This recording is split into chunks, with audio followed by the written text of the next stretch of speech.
We are back with you live on another Johnnie Torch live broadcast. Here we are once again, the only way to spend your Saturday here with us. We have the Torch News Roundup, number 169.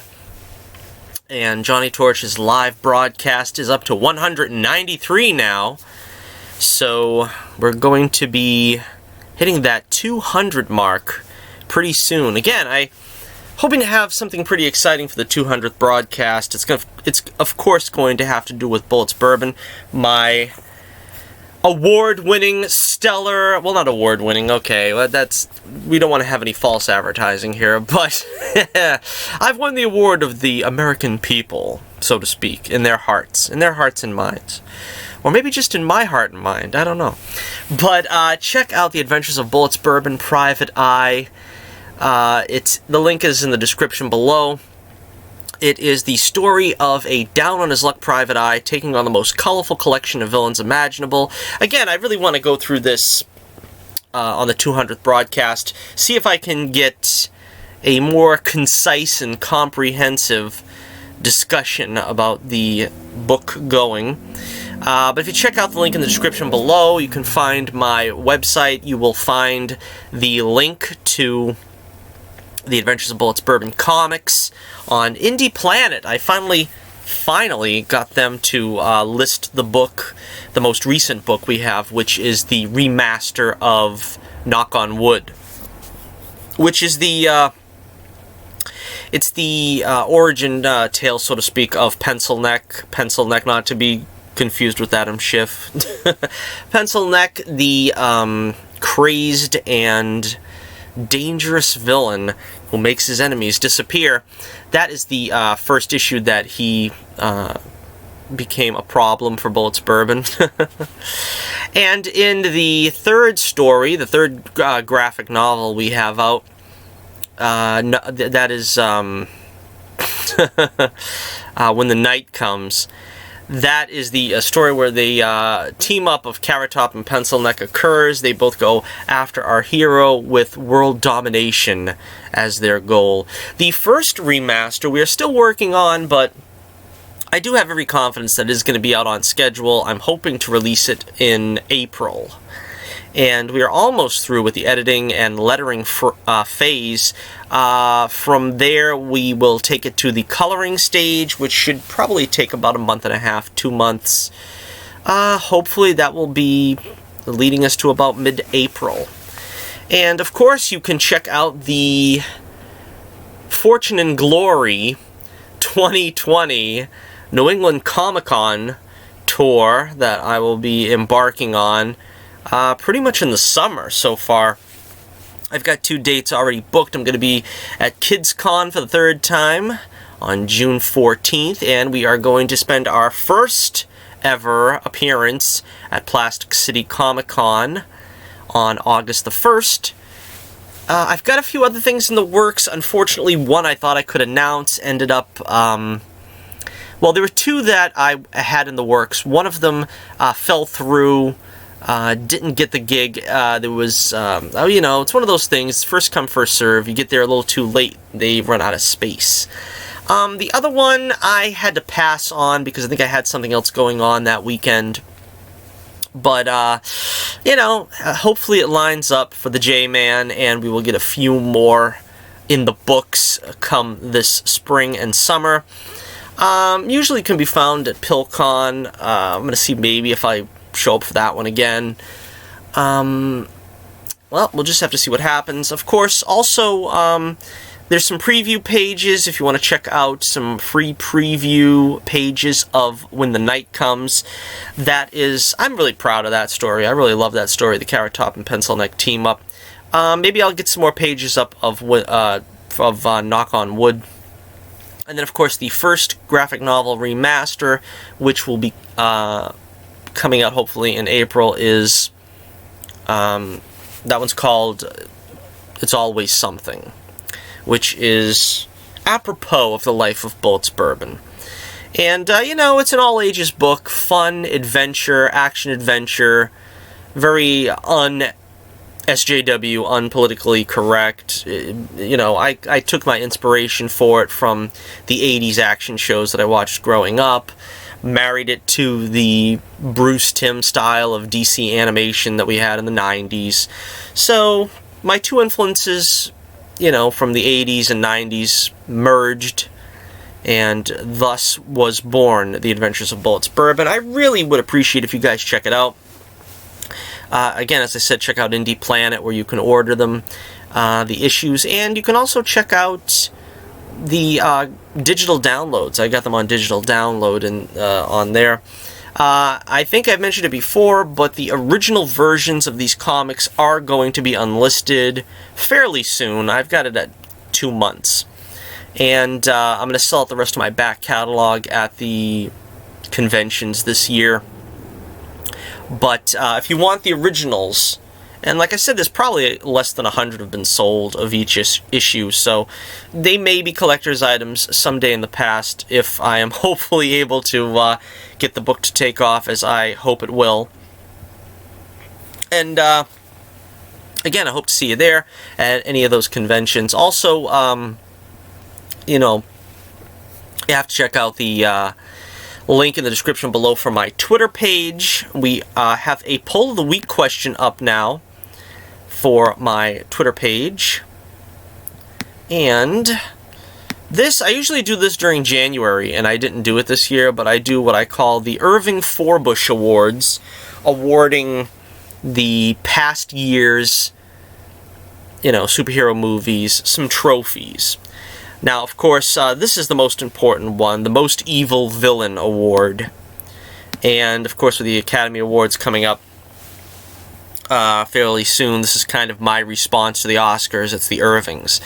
The Most Evil Villain in a Superhero Film, 2019 edition. We have Thanos from Avengers Endgame. Spider-Man Far From Home's nominee is Mysterio. The Kree from Captain Marvel, and from Shazam, Billy Batson's mom. Unsurprisingly, Thanos is leading by a decent margin. 53.8% have got Thanos as the biggest big bad of last year. In second place, also kind of unsurprisingly, we've got Billy Batson's mom with 38.5% of the vote. In third place, with a distant 5.1% of the vote, Mysterio, and the Kree are trailing behind with 2.6% of the vote.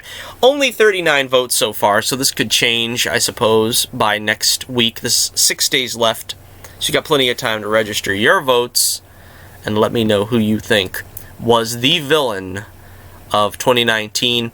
Remember, you can check that poll out on my Twitter page, link in the description below.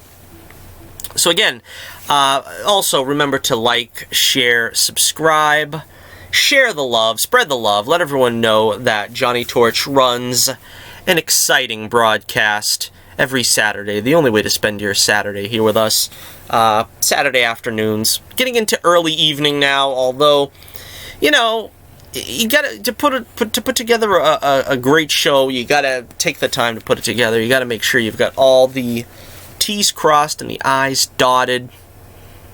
And yeah, I guess we're about ready to go. We're gonna start off though before we get into the news of the week. Again, if you're new to the show, we just talk about all the stuff that interests me in pop culture. Also shill for my comic, the aforementioned Adventures of Bullets Bourbon Private Eye. If you would like to be a guest on the show, I am also opening up the possibility of getting some guests on the show, particularly small YouTube creators, small indie comic publishers. I'd like to have you on the show, you know, for your 15 minutes of fame. That would be fun. I've never done anything like that before. I'm not entirely sure how to do it, but if you'll bear with me and try to give it a go, maybe I will have you on the show. The only caveats is, of course, you have to be doing something family friendly. If you're going to do a book or have a channel that's decidedly unfamily friendly, I'm not interested. you know, the same with your book. If you know, a book or a YouTube channel that's not family friendly. You know, no cursing on this channel, and you know, I'll try to come up with like a good half dozen questions that'll take us, you know, at least a half hour to go through, and you know, hopefully we can get you some pub, and you know, see how it goes. All right, because the channel, of course, I don't have people beating down the door for exposure on my channel, because we have less than 200 subs, but we are making strides. We are now up to 118 subs. I picked up 3 subs this past month. Thank you, each and every one of you who have joined the channel and become friends of Johnny Torch.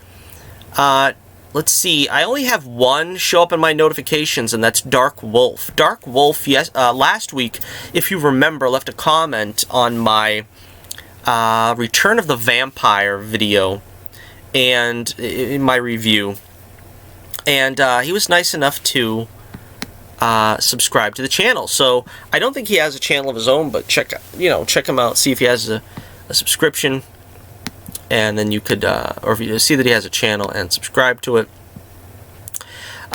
We also, this week, have a mailbag segment. Yes, we are getting lots of comments lately.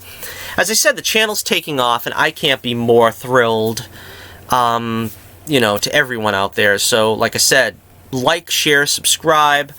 If you want to be on the show, let me know in the comments of any of my videos. Definitely DM me if you follow me on Twitter. Doing a little bit of a Twitter following drive. I'm trying to get some more followers on Twitter. Got a handful so far. That was a lot of fun, because I usually don't follow people first. And I realized, you know, I can't always be the one accepting follows. I've done pretty good with that, but, you know, you got to pay it forward sometimes. So I try to make a concerted effort to get some subs and followers by following first. I've done that mostly with YouTube. I digress. Let's get into the comments here. Let's see. Mimo Esposito gave me a comment 2 days ago on my Superman 3 review. Again, it's all my old reviews that are really exploding here. I really want to take the time to do some more full-fledged reviews.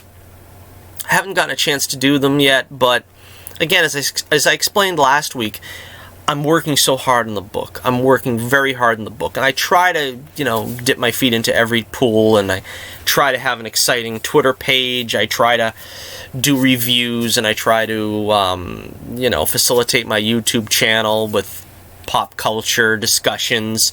But my main passion is the book, so, you know, I'm sorry if I don't got enough, you know, scripted reviews out and ready for consumption, because those are the ones that are the most popular. They're under 20 minutes. People get through them a lot easier than my weekly hour-long shows. But Mimo Esposito left me a comment on my Superman 3 review, and it is 32 thumbs ups. So thank you, Mimo. I'm going to take that you liked the review. And personally, I like that review too. That one doesn't get a whole lot of accolades and comments and thumbs ups, but I really like the way I framed that, because Superman 3 is my least favorite of the Reeve films. It's always easier to talk about what you dislike than what you like, really. And I remember that one being a disappointment to me as a kid. I mean, it has its moments, and we go through all that in the video, so check that out if you haven't seen that review. And let me know if you agree or disagree on my take on Superman 3.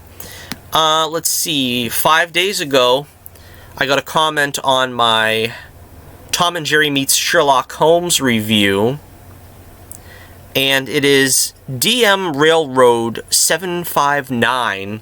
He left the comment, next movie, Tom and Jerry, The Big Lebowski. Yeah, that would be something. That would be pretty funny. Tom and Jerry just meeting everyone. You know, I actually picked up from the dollar store. They were selling it for $1 a piece. They had Tom and Jerry meet the Wizard of Oz, and Tom and Jerry meet Jack and the Beanstalk. I still haven't watched them, but if either of them are interesting, maybe I'll do a review for them. But for a couple of bucks, you know, I'm a big Tom and Jerry fan. I was looking into that. I seen Tom and Jerry Meet Robin Hood. I was gonna do a video review of that. Saw it on the Cartoon Network like about a year ago. But I don't know, it really wasn't as memorable as the Sherlock Holmes one. I thought the Sherlock Holmes one was really well done. And I don't know, hopefully I'll get to these other ones and see if they are any good. I'm not sure. I'm a big fan of the Jack and the Beanstalk story. I think that's really cool. And, you know, The Wizard of Oz is a perennial favorite for folks. Alright, and one more before we get to the show. Comment from Nicholas Ferrenti on my Wonder Woman television series review / retrospective. Again, that's one of my most popular videos, and it's only getting more popular as the years go on. So that's the thing about YouTube. You've got to be patient. You're not going to start off a YouTube channel. This is just 2 minutes of advice I'd give you if you want to do a YouTube channel. You have to play the long game. You have to realize that something you did 10 years ago might blow up. Now, these videos I've done that we're talking about, I did them like 4 years ago. And if you've got content that is, you know, pretty mainstream, you know, you're not talking about something, you know, niche or something, it should get picked up eventually by the algorithm, and you should get some views. And if you stick with it and you do, you know, a weekly show like I'm doing, you got to do at least a weekly show. I try to do 2 shows a week. It's too difficult for me at this moment, but I'm going to see if I can get back to that again. But if you do at least upload content like twice a week, you're probably going to attract, you know, some views. You're going to attract people who are looking for something that's going on, you know, currently. That's what I mean by doing a live stream. You talk about something that's relevant now, you probably will get some clicks. But anyway, Nicholas Ferrenti, his comment, this is a lengthy comment. I'm really appreciative of the lengthy comments as well, because, you know, it shows that you really got interest in the show. Talking about the Wonder Woman video, he says, I would have liked to see Wonder Woman's rogues gallery go up against her instead of the opposition she faced in the episodes they put out. Again, sidebar, I agree entirely. They didn't do enough actual comic book villains in the Wonder Woman TV show. Of course, we're talking the Linda Carter show. It's a classic show, and, you know, I love it to death, and, you know, Linda Carter was amazing. But yeah, they kind of had that thing where Batman 66 kind of, again, I love Batman 66 like no other, but it kind of put a brand on comic book television for a while, where it was like, well, if we have the costumed baddie, it's going to look campy, and we want to be taken seriously. Hence, you know, Wonder Woman, Spider-Man, the Hulk, all the shows that came out post, you know, Batman 66. They were all, like, trying to strive for, you know, credibility. They didn't want to show. And actually, Wonder Woman was probably the most comic booky of those shows. They did have, you know, robots and aliens, and they tried to do the odd comic book-esque villain. But, again, yeah, they didn't really try even for that. Let's see, where are we? To me, it would have been better for her to be challenged a lot more, which would have made for more compelling viewing and better retention, and hence more seasons as a result. Yeah, that's true. You got to remember, though, at the time, television shows, they didn't last as long back then as they do these days. I mean, you know, we're used to, like, the CW, where a superhero TV show can last 10 seasons if they want. There really is no, you know. But back on broadcast television, back in those days, you really had to be pulling in the ratings to really warrant getting more than 3 seasons. Wonder Woman got 3 seasons. The Incredible Hulk got 4.5. Spider-Man, what? They got, was it 2, or was it like 2 half seasons? I don't know. Batman got 3. It's really difficult to get or it was back then, to get ratings on broadcast television. Even today, I think, if you have the big three and Fox, it's difficult. Let's see. It was only in a few instances in seasons 2 and 3, such as in The Man Who Could Move the World, The Murderous Missile, The Fine Art of Crime, Judgment from Outer Space, and The Boy Who Knew Her Secret, where she ever came close to danger. Again, yeah, that's true. I think also it's because of the opposition. You know what I mean? They kind of wanted to show Wonder Woman doing incredible things without necessarily breaking a sweat. I think that was also a factor. You know what I mean? The more difficult it looked for her, the less strong she looked, I think, and that was kind of what they were thinking.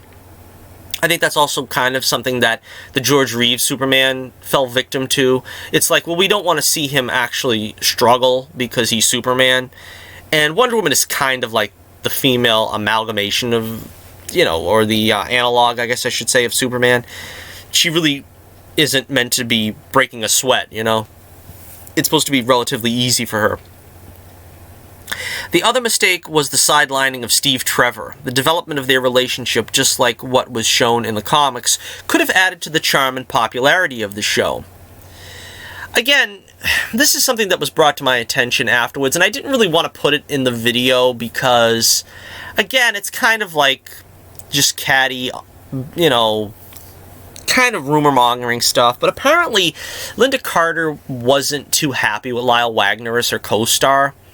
Again, this is kind of hearsay. I don't want to really, brand Linda Carter as being difficult to work with, but that was kind of, some of the scuttlebutt that I discovered doing some research back then. Again, I don't like dealing with rumor and so forth, but supposedly they didn't get along very well, and Linda wanted to be seen as the sole star of the show.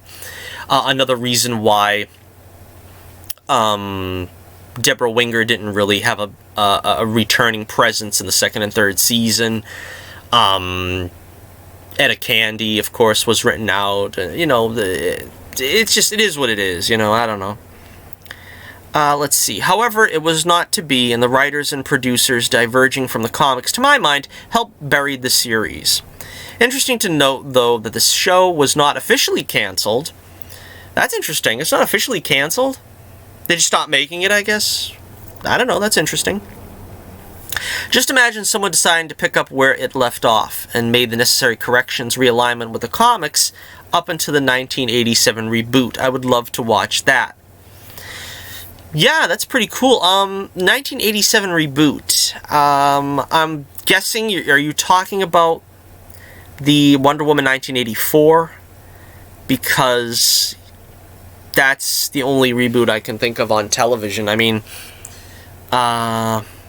they did one show pilot, was it, back like 4 years ago or something? But yeah, I'm not sure about what you're talking about there. But anyway, thank you, Nicholas Ferrenti, for the very well thought out comment. And I agree with you 100%. Basically, everything you say, I agree. Alright, so thank you once again to all the viewers and commenters who are kind enough to leave me comments. Of course, I've got the chat open, just checking it momentarily to see if I've got any anybody in the chat. If you want to leave me a comment, you will have a response from me. I will read it in the comments of next week's video. And of course, the chat is open if you're watching live, and we can talk about any and all subjects. Basically any and all subjects. Anything I'm talking about today, as well as anything you want to talk about. I pretty much will answer anything. Pretty much. There are some caveats. Okay, I don't really have a any copy to read about this, but let's talk briefly about the Super Bowl. We saw a couple of brief clips, whatever you want to say, a taster of the MCU Disney Plus shows. And, of course, regarding the Super Bowl, I picked the 49ers, of course, and they lost. I didn't have a dog in the race. Didn't really matter to me, but, yeah, I I don't know, it wasn't the greatest Super Bowl, but then again, when the Patriots aren't in it, I don't have a dog in the race. It's not really that exciting, I suppose, for me. But we got to look at the Falcon and the Winter Soldier. Again, here's Bucky Barnes. He looks great. He's got sort of that old, you know, top coat like he had in the Winter Soldier. I mean, in First Avenger. And I like that. That's a great look for Bucky. I hope they go back to that, because that is like reminiscent of, you know, the Bucky Barnes costume that he was supposed to have in the movies. Of course, they aged him up, and I guess they figured it would look a little too, I don't know, cartoony if he had it.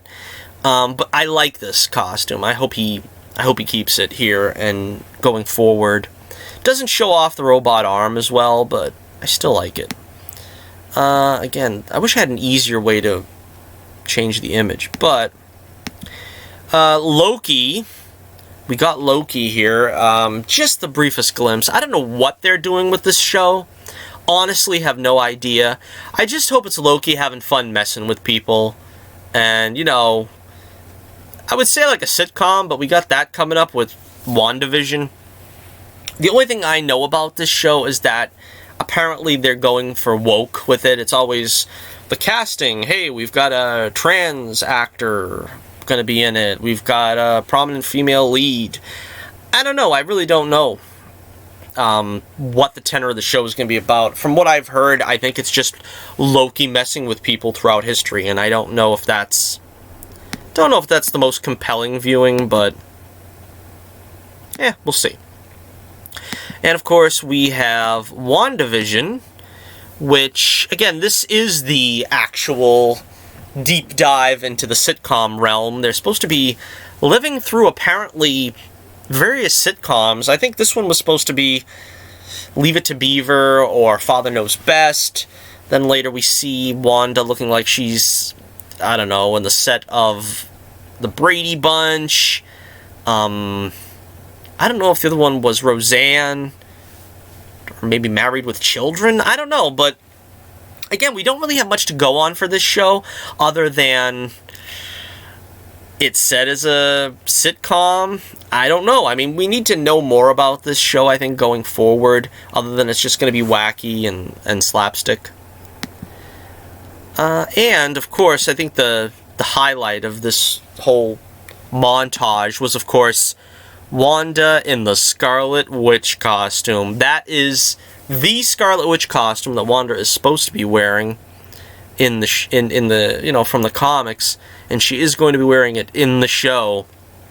Although I fully understand it's kind of a wink wink, nudge nudge moment of, oh wow, she's wearing the costume. Sort of like what Captain America got in the first Avenger. He's wearing the actual costume. Look, it looks like it's a cheap Halloween costume. Yeah, I mean, I kind of would have preferred if they tried a little harder and actually gave her this costume, you know, in the films, in the TV show. It doesn't have to look like a Halloween costume. They could have, you know, made it a little more realistic looking, and I'm sure it still would have been fine. But it's not meant to be, and this is probably just going to be for a gag. But let me know what you think. Which of the, let's say 3, I don't think there's any more coming out in the near future, but let's see. Of the 3 Disney Plus MCU shows that are going to be streaming, which are you looking forward to the most? Falcon and the Winter Soldier, WandaVision, or Loki? I have to say, I'm probably going to say WandaVision because it looks so kooky. I think if it wasn't for the fact that I'm afraid that they're going to get really, really, really woke with the Falcon and the Winter Soldier, I would say that. Because it looks like a great, you know, it looks like a great action drama, the style of, you know, the Winter Soldier and Civil War. But I just hope they don't get woke, man. I really, really don't want to see a woke Winter Soldier Falcon show. And like I said last week, that's probably what's going to happen. But anyway, let me know what you think in the comments below. And let us move on now. Now, this is also something that is kind of rumor mill. So I don't want you to get too worked up about this until we know for certain.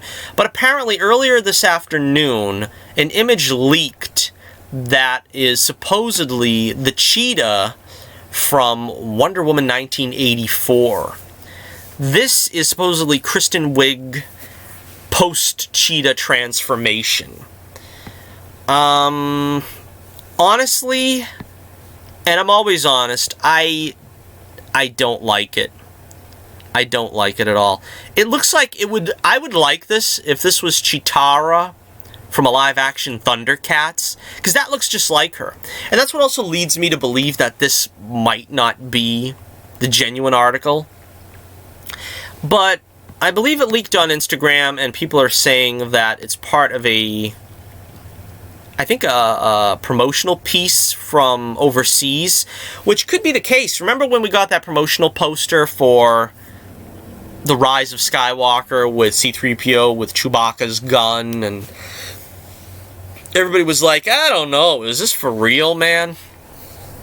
Turned out to be the case, because I think he did carry the gun in the movie, and for whatever reason it made it to the poster.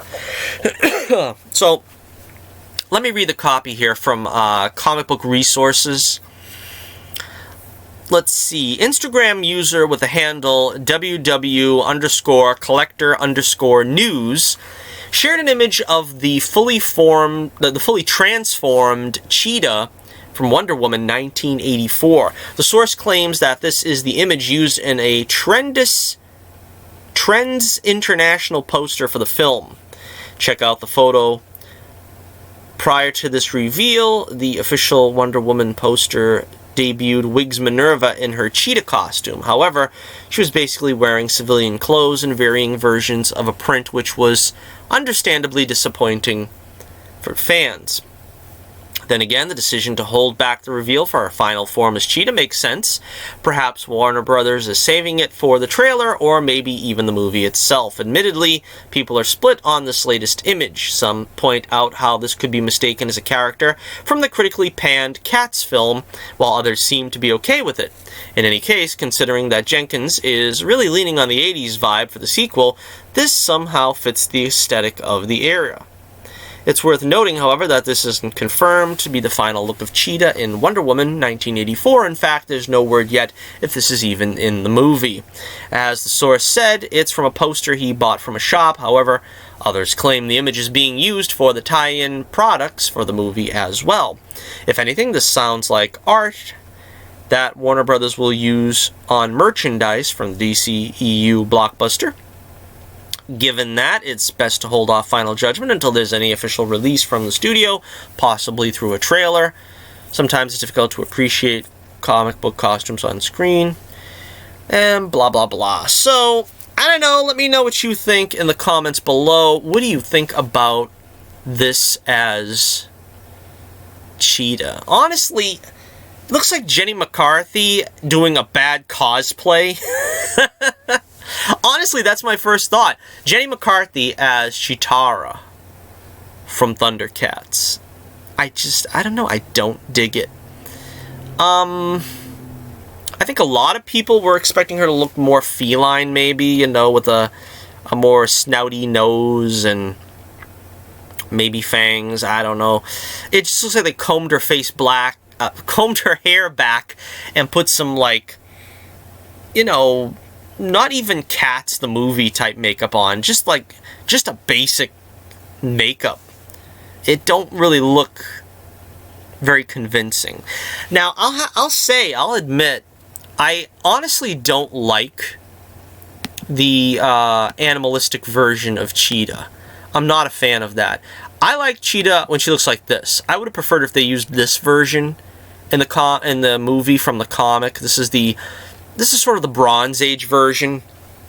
I think the Golden Age version had her hair all back in a cap, sort of like Catwoman usually has nowadays. But again, either the Golden Age or this version would have been fun. I mean, you could have started her with a cap on her head and then have it like tear, and then her hair comes out, and then it just stays like this for the rest of the movie. That would have been cool. Priscilla Minerva, I think that's her name. Yeah, I would have preferred this look. I think obviously, again, they don't want it to look like the comic because people will think it's hokey, and she's got a large tail that I suppose doesn't really function in the costume. But hey, it's a comic book. That's the way I always feel about these things. It's a comic book. You have to have the heightened reality. You just got to make it fit the tone of what you're doing. That's kind of like what's going on now. Birds of Prey just came out. And again, if you don't know my position on that, I'm not really a fan of taking like kids' properties like comic books and making rated R movies about them. So that, coupled with the fact that they are kind of taking a dump on on comic book fidelity with that film and with the Joker, I haven't seen either of them. That's not to say that I'm never going to see them. I'm probably going to see them when they come out. Joker's already out on DVD, but I might just wait till it's like a Netflix thing or something. So let me know what you think about Wonder Woman 84. If Cheetah is actually going to look like that, what do you think? Is it a good thing? Is it a bad thing? Is it a terrible thing? Alright, next up we have news about Captain Marvel 2. Again, this is also in rumor territory. There isn't too much solid evidence this week for stories. But apparently, the powers that be supposedly are going to choose Captain Marvel 2's villain as Rogue, the Southern Belle who stole Captain Marvel's powers back in the day and kept them permanently back when Captain Marvel was kind of put out to pasture. Or should I say Ms. Marvel? She was put out to pasture back in the day. They didn't know what to do with her. She was originally, Captain Marvel I'm talking, she was originally Ms. Marvel, and she was originally sort of the first feminist superhero. They kind of tried to treat her like, oh, you know, she don't need no man. Even back in the 70s, it was, you know, women's lib, and it was like their response. And of course, they didn't completely de-sexyize her like they did in the modern incarnation. She still had the black bathing suit costume with the knee boots and whatever. But then later on, Avengers 200 did a controversial story, and they didn't know what to do with the character. They kind of just decided to write her out and let her ride off into the sunset. But of course, the story was controversial because it was ill-conceived, to say the least. Not going to go all into that. But when they brought her back as sort of like an amnesiac, an alcoholic or something, not knowing what to do with her. They had the fledgling villain Rogue. Now remember, a lot of people don't know this. They just think of Rogue as the sassy, sexy Southern Belle of the X-Men. But originally she was kind of portrayed as like a cantankerous middle-aged woman with the white streak of hair. And she was a villain for many characters, particularly Dazzler. I think back in the day she was routinely a villain for Dazzler. And she, of course, still had the powers of absorbing powers of, you know, her adversaries, and she permanently absorbed Captain Marvel's powers. Again, she was Ms. Marvel at the time. A lot of people forget the original Captain Marvel was Marvel. The second Captain Marvel was Monica Rambeau, which leads a lot of people to act like they race changed as well as gender changed Captain Marvel. But then, you know, under Chris Claremont, Rogue began the metamorphosis into the hero, into a heroine, and lost those traces of, you know, looking sort of like a middle-aged soccer mom, and then kind of took on the attributes of a fetching young woman. So, let's see, let's read that was just a little historical recap for you. Now let's, and then they brought back Ms. Marvel years later. I don't think she really made a dent in comics until 2000, when they brought her back, and then folks had a nutty because, you know, again, the SJWs were poised to strike and take over. Alright, so let's see. From, who's got this? This is from We Got It Covered. We got this covered, I think. Anyway, no, I don't think it's them. I don't know where I got this from. While a Captain Marvel sequel is officially underway, not much is known for what to expect from the return of Carol Danvers, other than the fact it will be placed firmly in the present. With Danvers' origin story out of the way, the film will no doubt pit the powerful character against a worthy adversary. But according to a new rumor, that villain might be someone very recognizable. Superhero Buzz's Mikey Sutton is circulating the rumor that Marvel President Kevin Feige is lining up an X-Men character to be the villain of Captain Marvel 2. Again, this is, not unheard of. There's a history between the two. This character will specifically be Rogue, who was played by Anna Paquin in 4 X-Men films from 2000 to 2014. Rogue would be the first X-Men character officially introduced into the Marvel Cinematic Universe following Disney's acquisition of Fox. Sutton claims he's heard from several inside sources that she'll be a part of a mutant terrorist group, much like her introduction in the comics. Going by the fact that this depiction would be wildly different to Paquin's Rogue, it seems like the character would be played by a different actor if the reports do prove true. We all know that's going to be the case. They're not going to fold in the existing timeline. In a way, I'd like them to, because I like Hugh Jackman to come back, but he might not even come back even if they do, so... Sutton also claims that when the X-Men are finally introduced, the one character who will not be present is Magneto, who they are considering shelving due to burnout. The character has been played by both Ian McKellen and Michael Fassbender. Again, that's interesting, but I think it's probably less because of burnout and more because of diversity, the almighty diversity that they work and strive so hard for. I mean, when you think about it, the last reports we've heard, we did a Torch News roundup a couple of weeks back. What was it? Going back a month, where it was suggested that Denzel Washington may play the next Magneto, and it was well, wasn't Magneto a Polish Jew? And it doesn't matter. We need racism. Underlining the character, and that's all that matters. We don't have to make him, a Polish Jew. He could be, a black civil rights activist or something, and we'll just transform the message. It's stupid. It's stupid. Don't do that. If he's a, if he's a Polish Jew, keep him a Polish Jew. It's the same thing with the Fantastic Four. This isn't really a story, but I mean, a lot of people are saying that they're gonna race change a la Fanforstic at least one member of the Fantastic Four, and last time was Johnny Storm. Chances are they'll pick a different one this time. Maybe it would be Reed, possibly Sue and Johnny. I don't know, but it was a disaster the first time they tried it, and they're better off not trying it again. Let's see. Sutton, let's see, going by set photos, Feige is seemingly gearing up the X-Men's arrival in the new Disney TV show The Falcon and the Winter Soldier. I don't know where he gets that from. In July 2019, studio president Kevin Feige announced the mutants would become part of the franchise, but did not go into more detail at this time. It was later reported that their induction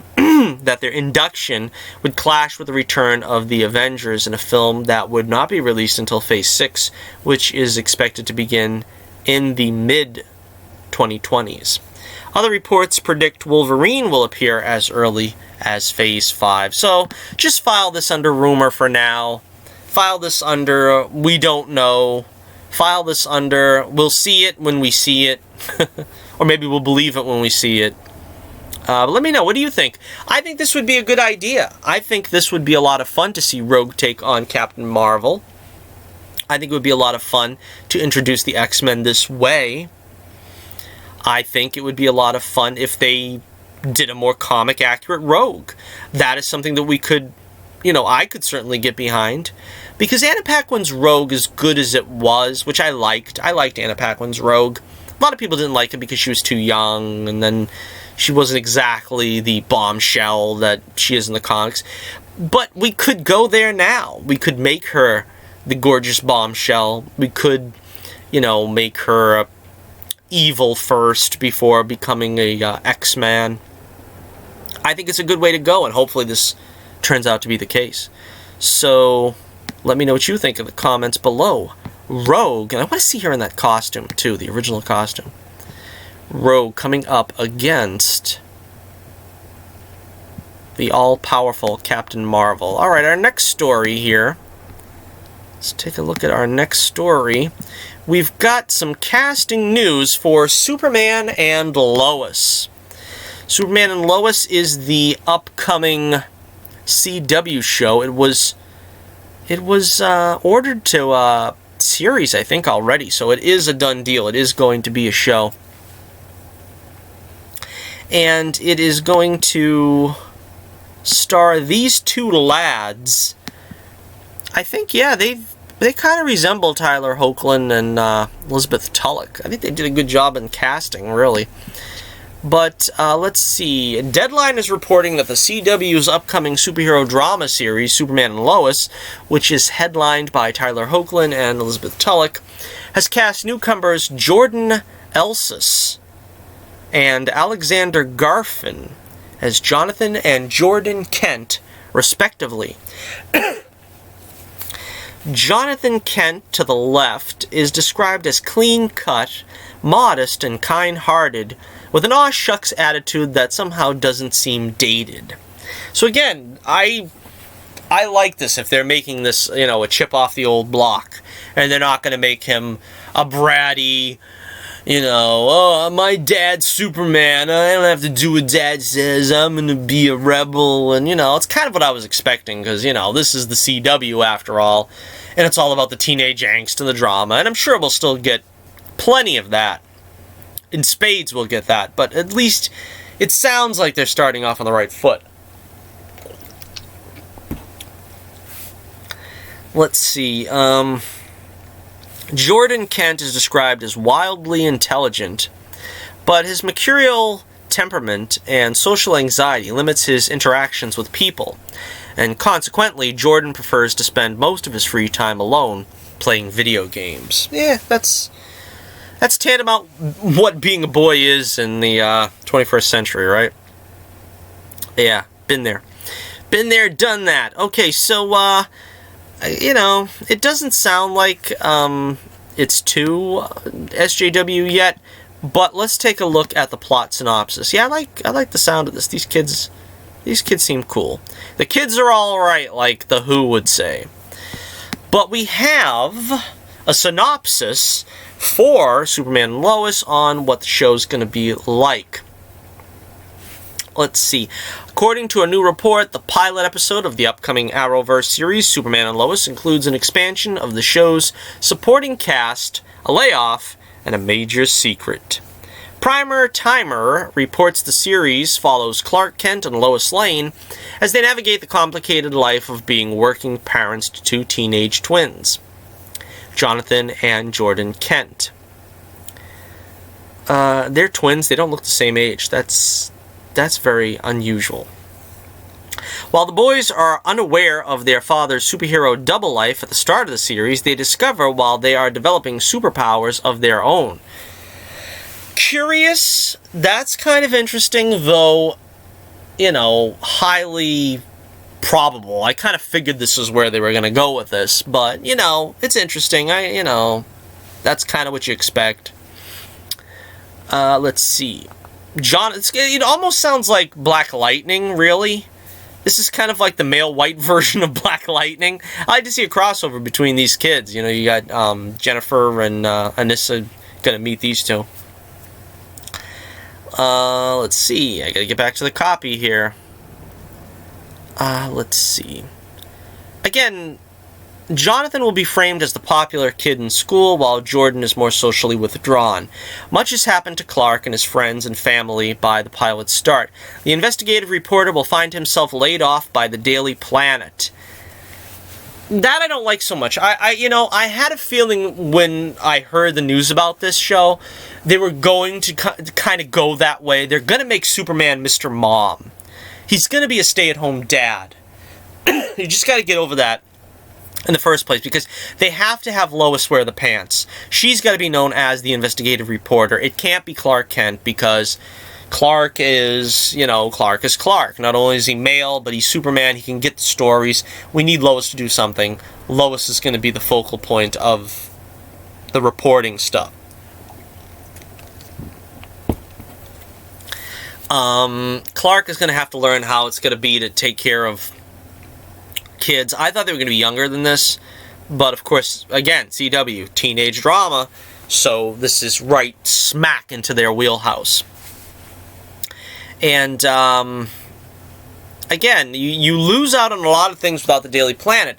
Perry White, of course, I'd love to see. Jimmy Olsen, I'd love to see, but depending on how they handle the crisis effects on Superman's cast, could we get him back? Could we get him back as an accurate depiction of Jimmy Olsen? This time a different actor? I don't know. His father, Jonathan, has since passed away, while his mother, Martha, lives alone on the Kent family farm in Smallville. Again, I imagine they're picking this up from the Smallville TV show, the, Snyderverse films, if you want to call it that way. Even the Donnerverse films, they basically kept Martha alive until sort of a throwaway comment that she passed on sometime between Superman the movie and Superman 3. Clark's childhood friend Lana Lang similarly lives in Smallville, trapped in an unhappy domestic life, with an alcoholic husband named Kyle Cushing. Whatever happened to Brad Wilson? It kind of sounds like that's what should have happened. They should have just made him Brad Wilson, and in this continuity, she married Brad for some reason. I don't know why. Unfortunately, instead of having Ricky from Smallville, she has two daughters, Sarah and Sophie. Alliterative names. All these kids have alliterative names. Love it. By the time of the series, Sarah has attempted suicide a year earlier. You see, now this I could do without. I mean, this is more of that bombastic drama that I really don't need. I like that they're going with Lana Lang again. Haven't seen Lana Lang since Smallville. Unfortunately, since Lana Lang is a classic redhead, I am fully expecting her to be race changed. And even Smallville, they race changed her. They made her, quarter Asian or whatever she was. Again, I expect the race change here. I don't know if they're going to go with quarter Asian again. They most definitely will go with a black actress, if at all possible. I can't think of any other roles where they'll cast a black actor in order to...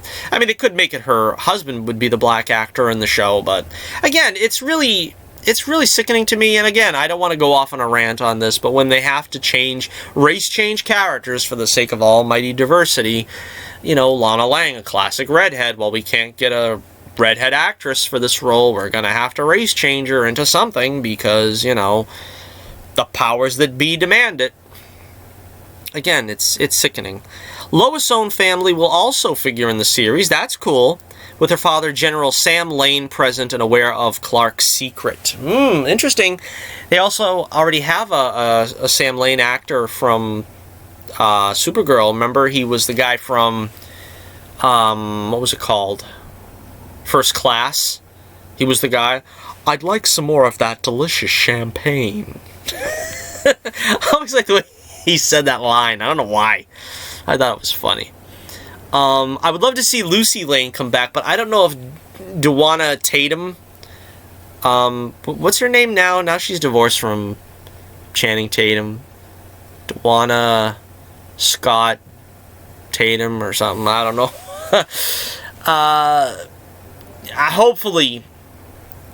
Hopefully she's going to be in it as Lucy Lane. I'd love to see that. Yeah, hopefully. I'm trying to think, has she done anything lately, that actress? Maybe she will. I don't know. Alright, let's see. Meanwhile, the casting description notes that a mysterious antagonist known simply as the Stranger will appear in the pilot.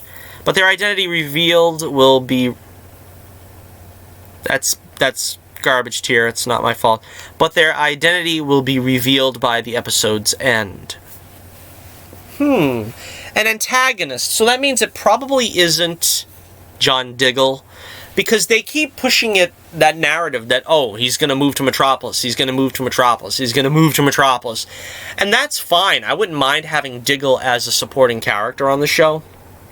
Particularly, you know, it's either they're going to make him a side character, sort of the way the Martian Manhunter is like the supporting character for Supergirl, but they could also be just doing it so that he could get a spin-off series, sort of a backdoor pilot for his own spin-off series. Again, I'd love that. I think David Ramsey's great. I would love to see him in a show, but again, I don't know how they would manage it on a CW budget. And if it's an antagonist, it's not going to be like, I was thinking maybe they could be doing the Spectre, Oliver Queen's version of the Spectre. We could see him show up there, but yeah, that's probably not going to happen. Superman and Lois was ordered straight to series by the CW last month. Pre-production still underway. The CW series is developed by Todd Hellberg and stars Tyler Hoechlin and Elizabeth Tulloch. The series is expected to debut during the 2020-2021 TV season. Say that 3 times fast. But yeah, are you excited about this? Are you looking forward to this? Are you cautiously... I wouldn't even call myself cautiously optimistic. I'm just cautious, period. I'm very cautious about this episode.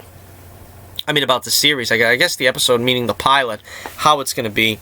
But, yeah, I'm hopeful. Let's put it that way. I'm hopeful. Let me know what you think in the comments below.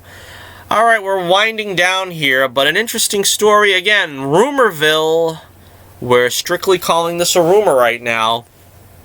But a lot of outlets are making the case for a story being leaked that George Lucas is being looked at to write the Rogue One prequel. Now, as we've heard before, they're looking to do a Cassian Andor prequel series on Disney's Plus site. I don't know, exactly why. I mean, I liked Cassian Andor, and I liked generally all those characters. But where they start, I don't know. Is there much story to tell about where they start? There's definitely no story to tell after, because they all die. Spoiler. I probably would have been more interested in seeing... what's her name? The protagonist here that... Stardust? I don't remember her name now. Oh, man. But anyway, let me read the copy here. Let's see. After mixed reception to the Star Wars sequel trilogy, fans have often wondered over the past few years what franchise creator George Lucas would have done differently. In sharp contrast from the days when everyone complained about the prequels, there's been increasing talk of folks wanting to see Lucas be invited back to have another crack at the Star Wars universe in the Disney era. Apparently, Lucasfilm has listened.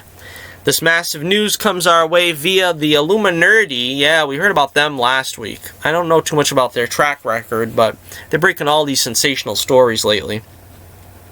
They say George Lucas is returning to Star Wars for the upcoming Cassian Andor TV series that's headed to Disney+. The outlet reveals that Lucas will not only be serving as an executive producer, but will also be a writer on the show.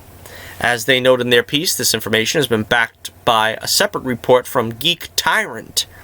While we got this covered, I already told you that Lucas was returning to the franchise months ago. We already know that writer Tony Gilroy has been brought on board as well to work on the Cassian Andor show after he managed to turn things around so successfully with the reshoots on Rogue One. The spin-off movie where Cassian first debuted. Yeah, that's alright. I understand that. Diego Luna, meanwhile, is due to star in the Rebels as the Rebel spy in the series, which will be set prior to his tragic death on Scarif, and Alan Tudyk is believed to reprise his role as K2SO. The female lead is a original character named Luna. That's interesting. Named after Diego Luna? I don't understand that, but alright, hey. It's currently unknown how Lucas came to be involved with the project, but we can presume that Lucasfilm gave him his pick of properties and he went for the Cassian Andor spinoff. Yeah, honestly, I don't know why he wouldn't have gone with the Obi-Wan show. Because he made that character, he knows that situation. I have to imagine that he's thought about it at least, what went on during those years when Obi-Wan was watching over Luke. But then again, supposedly he was a fan of Rogue One. I think he liked that movie. Maybe he wants to see what he can do with these characters. I don't know. That's his right as, you know, that's as the Star Wars creator. Let him take his pick. Even though, you know, I would have preferred him to work with his own characters, but we'll see. Let's see. In a way, it's unsurprising, as a show delving into the grittier parts of the galaxy recalls Star Wars Underworld, Lucas' ambitious live-action series that went ultimately unmade when Disney purchased the franchise. What's more, if Lucas is on board, then it's feasible that he could return again for a future Disney Plus production or even movie. So, yeah, you know, we were talking about Lucas last week and, you know, the situation with him and Disney not being the greatest, but I would love it. I would love this. I want to see George Lucas involved in some capacity, hopefully a creative capacity, going forward. And, yeah, I hope this is true. I hope this bears out, and I hope, you know, he does a lot more than just this Cassian Andor show. This is probably just the stepping stone to him doing something maybe a little more substantive. Let's just hope. Alright, and finally, let's see, our final story of the night. We're going over an hour here now, but this is the big one. This is the big one, Elizabeth. Sam Raimi apparently is returning to the comic book fold to helm the MCU's Doctor Strange sequel, Into the Multiverse of Madness. Yep. Sam Raimi, of course, the legendary Sam Raimi. I love this guy. Not everything he's done I'm crazy about, but for my money, what's the best superhero trilogy? It's Spider-Man. Spider-Man, Spider-Man 2, Spider-Man 3, all winners. You can get right out if you don't like Spider-Man 3. Spider-Man 3 is a winner. Great movies, all of them. Spider-Man 3 is flawed, but it's still a great movie. Don't tell me it's not a great movie. Second best trilogy is probably Captain America. I think Captain America is the second best. But, yeah. And also, beyond that, of course, he did Darkman, his own superhero project, which, you know, garnered some attention back in the day, but, it kind of is, you know, the interest in it is kind of petered out. They did a couple of, like, direct-to-TV or, I guess, direct-to-video sequels that honestly weren't that good. But the original film was, you know, really spectacular. You know, he also did, of course, the Evil Dead franchise, Army of Darkness being one of my favorite films, especially in the genre. Well, he is back, apparently, to take another crack at another lead Ditko classic Marvel character in Doctor Strange. Variety is reporting that former Spider-Man director Sam Raimi is currently in talks to helm Marvel Studios' upcoming Doctor Strange in the Multiverse of Madness, which will see the return of Benedict Cumberbatch as the Sorcerer Supreme. Raimi takes over the Strange reins from the first film's director Scott Derrickson, who exited the project not too long ago, having cited creative differences. However, while he may not be directing, Derrickson is expected to remain on board the sequel as executive producer. He also gave his blessing, by the way. I seen that on Twitter, that he said that, you know, what a great director Raimi is. Raimi is widely considered one of the godfathers of the modern age of blockbuster comic book movies, having directed the original Spider-Man trilogy, which starred Tobey Maguire and Kristen Dunst, for Sony Pictures. His second entry, 2004's Spider-Man 2, is still considered one of, if not the best, comic book movie of all time. Those films grossed a combined $2.5 billion, not adjusted for inflation, from 2002 to 2007, until they unceremoniously fired his butt to give us the garbage Amazing Spider-Man films, which in turn gave us the garbage MCU Spider-Man films. Yeah, kind of bitter. I know they say that, Spider-Man 3 suffered because of creative tampering. Avi Arad demanding Venom be put in. That wasn't too big of an issue, although I think the Vulture being the villain, and supposedly it was going to be Anne Hathaway as the Vultress, his daughter, that would have taken some work to sell me on that. I don't know. I honestly don't know what I would have thought about that if those reports were true. Let's see, first before I go on, there's been a lot of scuttlebutt, there's a lot of speculation that the Multiverse of Madness, they're talking about the multiverse, and they're saying there's going to be different versions of existing MCU characters show up. And the rumor, of course, is that now that we've got Sam Raimi back, we're going to actually get Tobey Maguire back as a multiverse version of Peter Parker's Spider-Man. Now, that would just floor me. That would knock me flat on my back. I would love to see that. I would love to see Tobey Maguire come back as Spider-Man and help out in the Multiverse of Madness. I don't really see it happening for one reason only. I think this is not going to really deal with other superheroes, I don't think. I think the only other superhero this is going to deal with is Wanda, Scarlet Witch. We had the report a couple of weeks ago, I think America Chavez might be in it. I don't even think that's going to be true, but I don't know. I don't know if they're going to put a character with the stature of Spider-Man in this film. Although, I'd love it, but, both being Ditko creations, it would be cool. But no, I don't expect it to happen. In addition to Cumberbatch, the cast is expected to feature several familiar faces from the Marvel Cinematic Universe, including Elizabeth Olsen as Wanda Maximoff, Benedict Wong as Wong, and Chiwetel Ejiofor as Carl Mordo. Hopefully to be called Baron Mordo, finally. Rachel McAdams will not reprise the role of Christine Palmer, however. I know you can't fit everybody in every situation, but this smacks to me of like what they did with Jane Foster. It's like, look, we don't really know what to do with you as a love interest, because this hero doesn't really demand a love interest. He flies around, he does crazy things. We don't really need you, but sit by the phone and maybe we'll do something with you in about 10 years, I don't know. I liked Christine Palmer. I really wish they would have used her. The night nurse in the sequel. Rachel McAdams, yeah. Plot details remain locked away at the Sanctum Sanctorum, but Nightmare is rumored to serve as the villain of the piece. Production is slated to begin in May, although it remains to be seen whether that start date will be pushed back at all in the coming weeks, especially taking into account that Raimi will only have about 3 months to prep before shooting begins. Doctor Strange and the Multiverse of Madness will conjure its way into theaters May 7th, 2021. So, what do you think about that? That's exciting. I'm pretty excited about that. I want to see my man Sam Raimi helm a film from Marvel. I want to see him helm a Spider-Man film, hopefully. Hopefully not an MCU Spider-Man film, because that's just a disaster waiting to happen.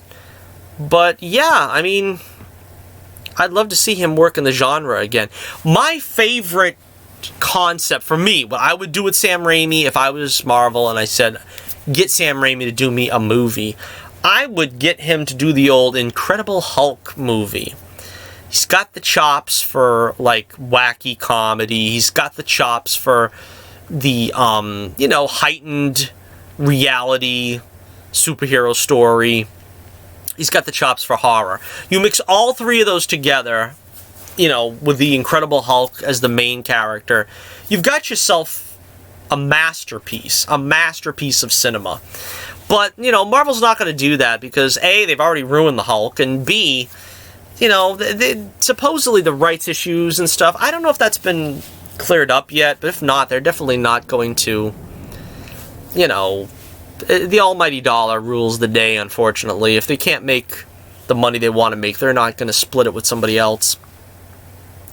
But let me know what you think about Sam Raimi helming in the Multiverse of Madness with Benedict Cumberbatch's Doctor Strange starring. Alright, so we have gone an hour and 10 minutes into the YouTube of madness here. And I want to thank you all for joining me. Make sure you hit that like button. Make sure you share. Make sure you subscribe. We've got 118 subscribers. We're only going to get more. And we are going to do well.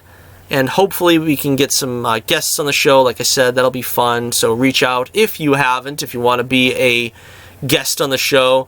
I won't take no cheap shots. You know what I'm saying? You know?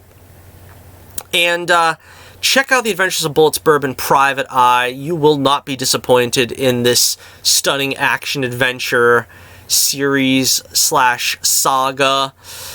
You know, a lot of readers so far, but, you know, we're gonna do gangbusters, as they used to say, in 2020, bringing the gift of The Adventures of Bullets Bourbon home to many a unknown reader. You're going to be thrilled and awed by The Adventures of Bullets Bourbon Private Eye coming up in 2020. So until next we meet, this is Johnny Torch reminding you once again, keep the flame burning brightly, and I'll be with you again real soon.